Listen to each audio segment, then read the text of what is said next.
एक बार फिर आपका स्वागत है स्मार्ट स्टडी क्लासेस में। और मैं एम चौहान। हमने लास्ट लेक्चर में देखा था कि जो लघु बीजाणुधानी होती है उसका निर्माण कैसे होता है, उसका डेवलपमेंट कैसे होता है। तो हमने देखा था वो बन चुकी थी। उसके अंदर जो पैराइटल सेल थी उसने 3 लेयर बनाई थी हमारी। सबसे बाहर की लेयर से हम कहते थे एंडोथीसियम, एपिडर्मिस के जस्ट नीचे एंडोथीसियम थी। मिडल लेयर थी जो 3 से 4 सेल्स के स्तर से मिलकर बनी थी। और सबसे लास्ट की जो लेयर थी वो टेपिटम लेयर थी। और उसके टेपिटम लेयर के अंदर स्पोरोजिनस टिश्यू था, इतना हमने पढ़ा था। तो इस प्रकार से हमने देखा था कि गुरु बीजाणुधानी का डेवलपमेंट हो गया। अब आज के लेक्चर में हम देखेंगे कि माइक्रोस्पोरोजेनेसिस, लघु बीजाणु जनन कैसे होता है।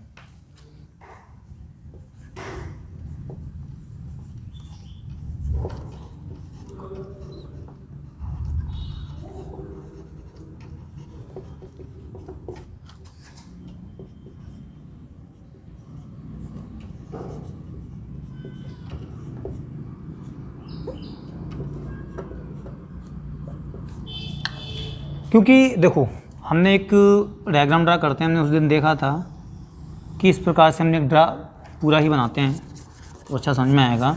उस दिन जो हमने एक स्टेमेन की अनुप्रस्थ काट को काटा था तो हमने इस प्रकार से कुछ स्ट्रक्चर बनाया था।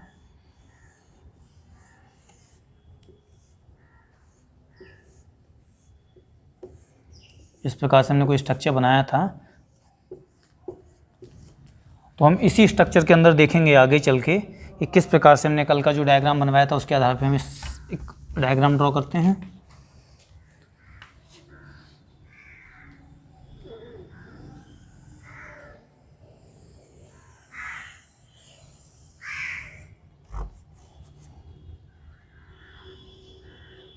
बीच में हमने देखा था कि एक कनेक्टिव था, यूजी जिसे हिंदी में कहते हैं, इसका नाम है यूजी। इसी के अंदर हमने देखे थे, बताए थे आपके लिए, संवहन बंडल होते हैं। संवहन बंडल के अंदर 2 चीज़ें होती हैं, जाइलम होता है, फ्लोएम होता है। जाइलम के द्वारा जो है खनिज तत्व और जल जड़ों के द्वारा अवशोषित होकर के प्लांट्स के एरियल भाग तक आता है, ये आपने पढ़ा होगा। तो यहाँ पे जाइलम होगा। फ्लोएम के द्वारा जो लीव्स होती हैं, ग्रीन लीव्स होती हैं, उनके अंदर जो सैप बनता है, ग्लूकोज कार्बोहाइड्रेट बनता है, वो प्लांट के अदर भागों में जाता है जहाँ नहीं बनता है। तो हमने देखा था यहाँ पे किनारे पर, हमने कल के स्ट्रक्चर में देखा था कि एक हमने ये टेपिटम लेयर थी और यहाँ पर 2 से 3 का जो लेयर थी वो हमने बताई थी मिडिल लेयर थी। इस प्रकार से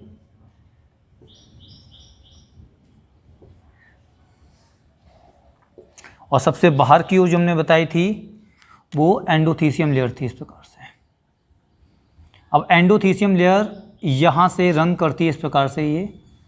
ये अब एंडोथीसियम लेयर यहाँ जाएगी, यहाँ पर ये सेल्स पतली हो जाएंगी। तो एंडोथीसियम लेयर इस प्रकार से पूरे में जाएगी। तो ये हमारी एंडोथीसियम लेयर है। इस प्रकार से इस कॉर्नर पर भी इस कॉर्नर पर भी हमने देखा था कि ये वाली लेयर को हमने टेपिटम कहा था। ये दोनों लेयर हमने कही थी मिडिल लेयर।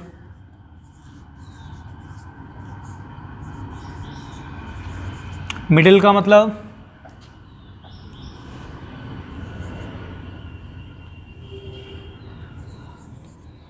मतलब हुआ आपका मध्य स्तर।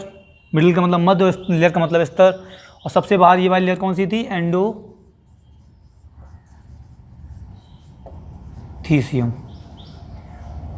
इसके अंदर की ओर हमने बताया था कुछ सेल्स थी जिसे हमने कहा था स्पोरोजिनस टिश्यू। अब आज का क्योंकि जो टॉपिक है वो हमारा माइक्रोस्पोरोजेनेसिस, तो समझने के लिए ये जो हमारा स्पोरोजेनस टिश्यू है, इस स्पोरोजेनस की जो टिश्यू की जो कोशिकाएं हैं, इन कोशिकाओं को हम कहते हैं पराग मात्र कोशिकाएं। पराग मात्र कोशिकाएं, पराग मात्र कोशिका, या ऐसे इंग्लिश में कहेंगे हम पोलन मदर सेल OR और PMC, ये इसका इंग्लिश में नाम है। होता क्या है एक्चुअल में दोस्तों कि ये जो स्पोरोजेनस टिश्यू है, इस स्पोरोजेनस टिश्यू की जो सेल्स होती हैं, बीच वाली जो कोशिकाएं होती हैं, ये कोशिकाएं इसको हम पराग मात्र कोशिका कहते हैं। और ये कोशिकाएं जाती हैं, हमारी जो पराग मात्र कोशिका हैं ये करती हैं म्यूटिक डिवीजन या अर्धसूत्री विभाजन, हिंदी में अर्धसूत्री विभाजन। तो अर्धसूत्री विभाजन के द्वारा आपने 11वीं में पढ़ा होगा कि दो तरह का डिवीजन होता है, सेल विभाजन दो प्रकार का होता है, समसूत्री विभाजन और अर्धसूत्री विभाजन। तो अर्धसूत्री विभाजन के दौरान एक सेल से 4 सेल्स बनती हैं, 4 कोशिकाएं बनती हैं, और इनके अंदर गुणसूत्रों की संख्या मात्र कोशिका की तुलना में आधी रह जाती है। मीन्स यदि वहाँ पे 2n होती हैं तो जो मात्र कोशिकाएं बनती हैं वो सिंगल n बचती हैं। जैसे मान लिया उनकी जो मदर सेल थी जिसके अंदर डिवीजन हुआ, अगर उसमें 20 गुणसूत्र थे तो जो 4 कोशिकाएं बनेंगी उनमें केवल 10-10 गुणसूत्र ही होंगे। तो यहाँ पर जो पराग मात्र कोशिका ये डिवीजन करती है, डिवीजन करने के बाद में 4 सेल्स बनाती हैं, इन 4 सेल्स का एक ग्रुप बनाती है जिसे हम बोलते हैं टेट्राड, हिंदी में कहेंगे चतुष्टक। तो ये 4 का एक ग्रुप बनाती है, इसे हम टेट्राड कहते हैं। और ये पराग मात्र कोशिकाएं डिवीजन में जाने से पहले काम करती हैं। ध्यान देना यहाँ पे कि जो स्पोरोजेनस टिश्यू है, इस स्पोरोजेनस टिश्यू की सारी सेल्स आपस में कनेक्टेड होती हैं, सारी सेल्स आपस में जुड़ी होती हैं। अब परागकण को सभी को हमें अलग अलग करना होता है। तो यहाँ पर जो स्पोरोजेनस टिश्यू की जो सेल्स होती हैं, वो जो पराग मात्र कोशिका है ये अपने चारों तरफ कैलोस का सिक्रीशन करती है। जैसे देखते हैं यहाँ पे डायग्राम के सहायता से समझने की कोशिश करते हैं हम। जैसे ये एक हमारी कोई PMC है, एक PMC सेल है ये हमारी, ठीक है, पराग मात्र कोशिका ये सेल है। अब ये सेल क्योंकि बहुत सारी सेल थी इस प्रकार से, जैसे ये दूसरी सेल स्पोरोजेनस टिश्यू में बहुत सारी सेल थी, तो ये सारी सेल्स आपस में क्या थी, जुड़ी हुई थी। अगर ये जुड़ी हुई होंगी और जुड़ी हुई ही रहेंगी तो दिक्कत होगी। तो होता क्या है कि जो पराग मात्र कोशिकाएं होती हैं ये अपने चारों तरफ, सभी कोशिकाएं अपने चारों तरफ कैलोस का सिक्रीशन करती हैं। ये एक सेल है, ये सेल क्या करेगी, ये कैलोस का सिक्रीशन करेगी इस प्रकार से। इसके चारों तरफ क्या है, ये कैलोस।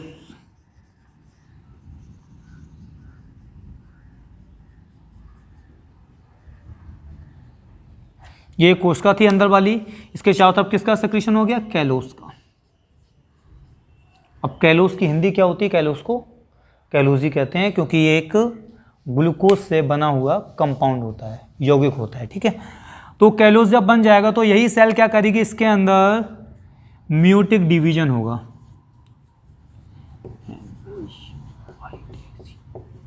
म्यूटिक डिवीजन, इस म्यूटिक डिवीजन की हिंदी हमने लिखी है अर्धसूत्री विभाजन। अर्धसूत्री विभाजन के द्वारा क्या होगा कि यहाँ पर इस कैलोस लेयर के अंदर ही, ये कैलोस लेयर है हमारी, और इस कैलोस लेयर के अंदर ही 4 सेल्स बन जाएंगी।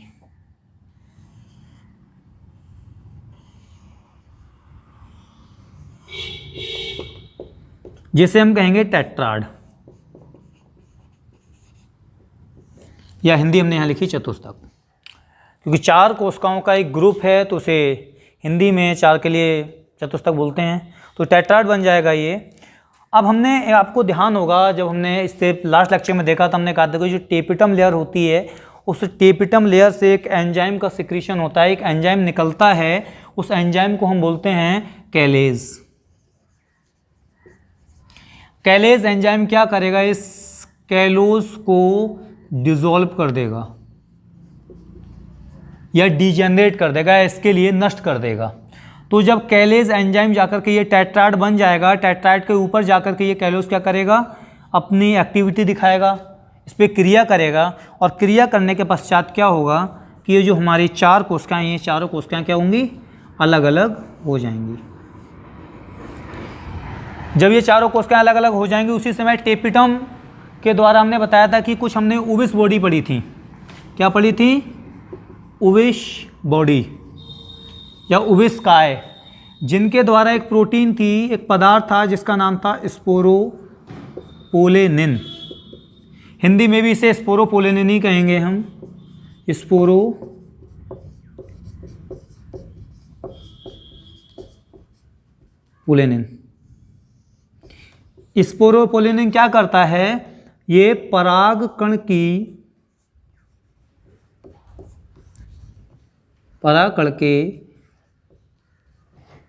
वाहाचोल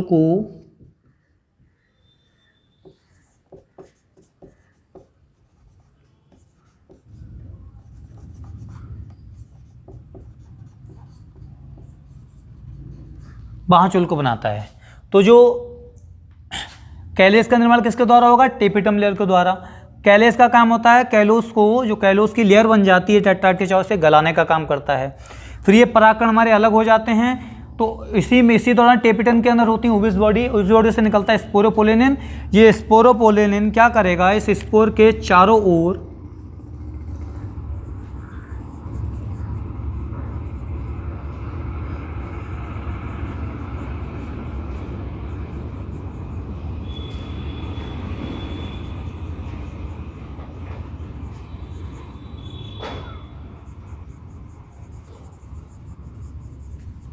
इस स्पोर कहें या परागकण कहें, क्योंकि अब ये परागकण बन गए, तो इस बॉडी स्पोरोपोलेनिन क्या करेंगी, इसके चारों तरफ स्पोरोपोलेनिन को जमा कर देंगी, जिससे परागकण की बाहाचोल बन जाएगा। इस बाहाचोल को हम बोलते हैं एक्साइन, इंग्लिश में और हिंदी में कहेंगे इसे बाहाचोल। बाहाचोल क्यों कहेंगे, क्योंकि ये बाहर की ओर उपस्थित होता है, इसलिए इसे हम क्या कहेंगे, बाहाचोल। तो इस प्रकार से माइक्रोस्पोरोजेनेसिस क्या होती है, लघु बीजाणुजनन क्या होता है, तो लिखने के लिए जो लिखना चाहे वो नोट करे, मैं बोल रहा हूँ और वीडियो के बीच बीच में रोक करके फिर वो लिख ले। तो मैं बोल रहा हूँ कि लघु बीजाणुजनन किसे कहते हैं, ऐसा क्वेश्चन आता है, या लघु बीजाणुजनन क्या होता है, कि स्पोरोजिनस टिश्यू के अंदर उपस्थित कोशिकाओं को पराग मात्र कोशिका कहते हैं, और पराग मात्र कोशिकाओं के द्वारा लघु बीजाणु बनने की क्रिया लघु बीजाणुजनन कहलाती है। एक बार और, पराग मात्र कोशिका में सम अर्धसूत्री विभाजन के द्वारा लघु बीजाणु बनने की प्रक्रिया लघु बीजाणुजनन कहलाती है। ठीक, और लघु बीजाणुजनन के द्वारा परागकण का निर्माण होता है। परागकण क्या होते हैं, परागकण प्लांट के अंदर नर युग्मक का प्रतिनिधित्व करते हैं, मतलब वो मेल गैमिट की तरह वर्क करते हैं। ठीक, तो ये तो रहा लघु बीजाणुजनन प्रोसेस क्या होती है। Now we are going to discuss about structure of a pollen grain. हम जानेंगे कि एक परागकण की संरचना क्या होती है। ठीक है, तो अब हम देखते हैं कि परागकण की संरचना क्या होती है। तो बिल्कुल भी इजीली, बिल्कुल टफ नहीं समझना है, क्योंकि सारी चीज़ें हमारे आसपास ही हो रही हैं, बस ज़रूरत है हमें उन चीज़ों को देखने की। तो परागकण का स्ट्रक्चर कैसे होता है उसके बारे में हम देखते हैं। किसी के पास यदि माइक्रोस्कोप की सुविधा है तो होता क्या है कि जो एक गुड़हल है या गुलाब का फूल में हम देखते हैं कि उसमें येलो कलर का चूर्ण सा निकलता है। उस चूर्ण को यदि हम पानी माइक्रोस्लाइड पे वाटर की एक बूंद को लेकर उस पर थोड़ा छिड़क के माइक्रोस्कोप में देखें तो हमें परागकण की संरचना स्पष्ट रूप से दिखाई दे जाएगी। नाउ अब हम देखते हैं कि एक परागकण होता कैसा है। तो डियर स्टूडेंट्स, ये एक सेल है। इस सेल के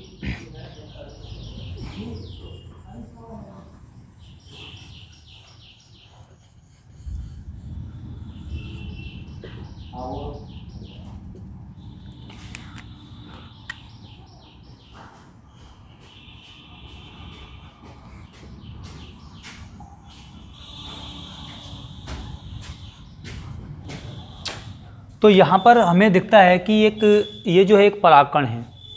इस परागकण के सबसे बाहर की ओर जो हमें एक लेयर हमने जो येलो कलर रेड कलर से जो बनाई है, इस रेड कलर की लेयर को यहाँ से लेकर के यहाँ तक एक पदार्थ होता है, इसका नाम ने बताया था अभी, स्पोरेपोलिनिन। इस स्पोरेपोलिनिन के द्वारा सबसे बाहर की लेयर बनती है। तो इसे हम इस लेयर को बोलते हैं इंग्लिश में एक्साइन और हिंदी में इसे हम बोलते हैं बाहाजोल। इस बाहाजोल का काम क्या है? ये परागकण को बरसात से, गर्मी से, सभी चीज़ों से बताता है। एक बात नोट करने वाली है कि जो स्पोरोपोलिनिन है, लिख लेना इसे, स्पोरोपोलिनिन। इस स्पोरोपोलिनिन को हिंदी में भी स्पोरोपोलिनिन ही कहेंगे, तो हिंदी लिखने की आवश्यकता नहीं है, आप लोग लिख सकते हैं कि ये क्या है, सबसे ज़्यादा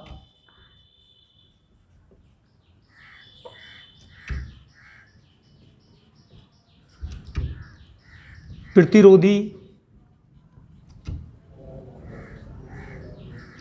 कार्बनिक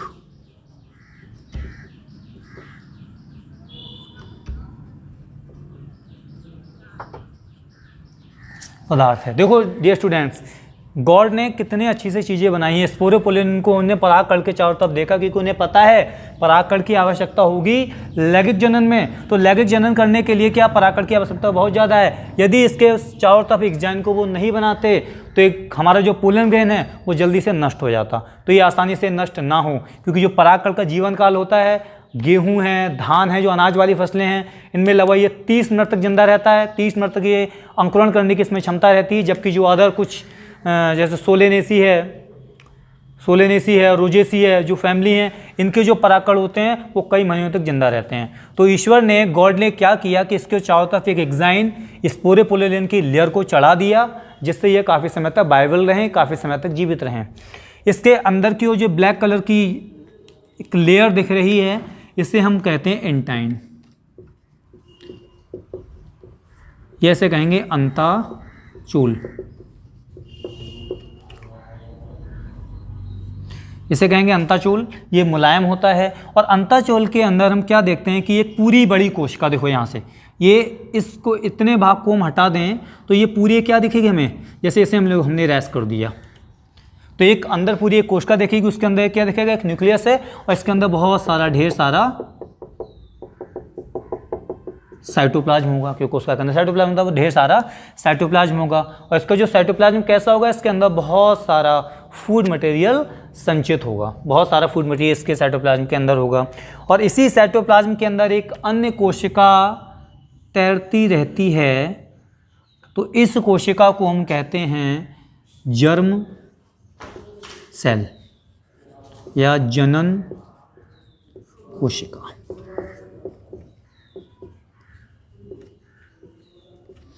तो ये जर्म सेल होती है, इसे हम क्या कहते हैं, जनन कोशिका। और बाकी की ये जो बड़ी सेल होती है, इसे हम क्या बोलते हैं, वर्धी कोशिका।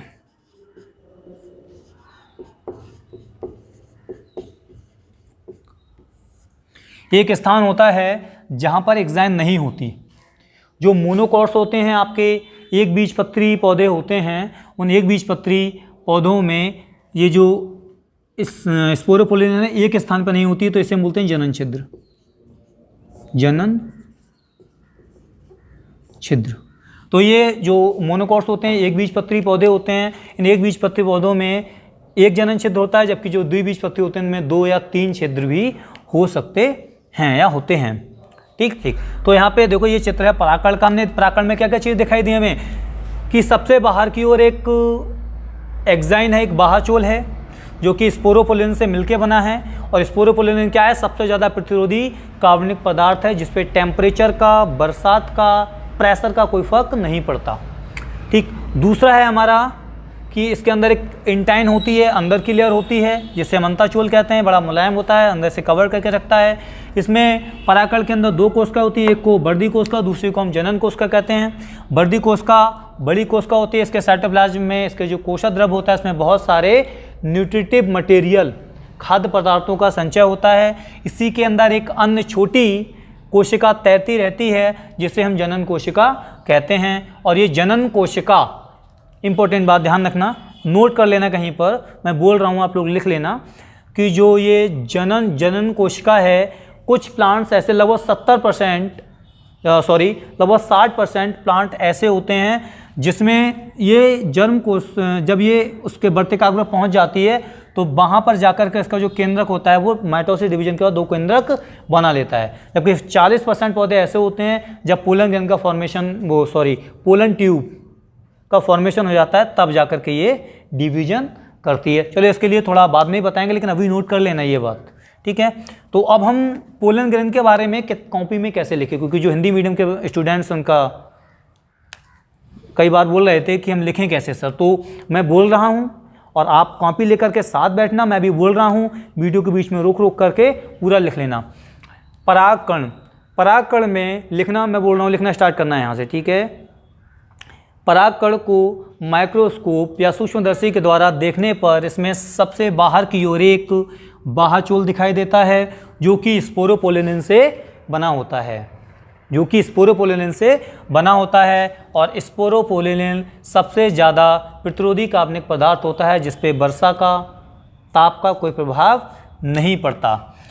ठीक, इतना लिखना है सबसे कि परागकण को सूक्ष्मदर्शी से देखने पर इसमें बाहर की ओर एक बाह्यचोल दिखाई देता है। ये बाह्यचोल स्पोरोपोलिन का बना होता है। स्पोरोपोलिन एक बहुत ज़्यादा प्रतिरोधी कार्बनिक पदार्थ होता है। इस बाह्यचोल के अंदर एक अंताचोल होता है और इस अंताचोल के जो कि एक मुलायम होता है, डेलिकेट होता है, और अंताचोल के अंदर 2 कोशिकाएं होती हैं। एक बड़ी कोशिका होती है जिसके कोशाद्रव्य में बहुत सारे खाद्य पदार्थ संचित होते हैं, इस कोशिका को हम वर्धी कोशिका कहते हैं, तथा एक अन्य कोशिका जो कि वर्धी कोशिका के अंदर तैरती रहती है उसे हम जनन कोशिका कहते हैं। इस जनन कोशिका का केंद्रक समसूत्री विभाजन के द्वारा विभाजित होकर 2 नर युग्मकों का निर्माण या 2 नर केंद्रकों का निर्माण करता है। वह स्थान, परागकण में वह स्थान जहाँ पर स्पोरोपोलिन या एग्जाइन नहीं होती है तो उस स्थान को हम जनन छिद्र कहते हैं। एक बीजपत्री मोनोकॉट या एक बीजपत्री पौधों में के परागकणों में एक ही जनन छिद्र होता है, जबकि द्विबीजपत्री पौधों में 2 या 3 जनन छिद्र भी हो सकते हैं। ठीक, नोट करके हमें कुछ इतना ही लिखना है, इसमें ज़्यादा नहीं लिखना। मैंने बोला ना वीडियो को पॉज कर करके आप थोड़ा सा ऐसे लिख लेना। एक इम्पॉर्टेंट बात बताते हैं कि जो एक बीजाणुधानी होती है उसके अंदर हजारों की संख्या में परागकण उपस्थित होते हैं। That's clear. ठीक, दूसरी बात, जो परागकण होते हैं, कुछ परागकण बहुत ही ज़्यादा न्यूट्रिटिव होते हैं जिनका उपयोग आजकल जो फॉरेन कंट्री हैं वहाँ पर पराग पोलन टैबलेट या पोलन सिरप के रूप में किया जाता है, और ऐसा माना जाता है, वैज्ञानिक ऐसा बताते हैं कि बड़ा ज़्यादा एनर्जेटिव होती हैं, बहुत ज़्यादा ताकत देती हैं। जबकि कुछ जैसे पार्थेनियम एक पौधा है, पार्थेनियम का जो परागकण होते हैं वो मनुष्य में अस्थमा या दमा रोग को फैलाते हैं। तो ये बात में नोट कर लेना कि जो पार्थेनियम पौधा है उस पार्थेनियम के परागकण एलर्जी या दमा या श्वसन विकार को मनुष्य में उत्पन्न करते हैं। तो इस प्रकार से हमने एक परागकण का स्ट्रक्चर देख लिया और कैसा होता है ये। हमने ये भी देखा कि परागकण वास्तव में बनता कैसे है।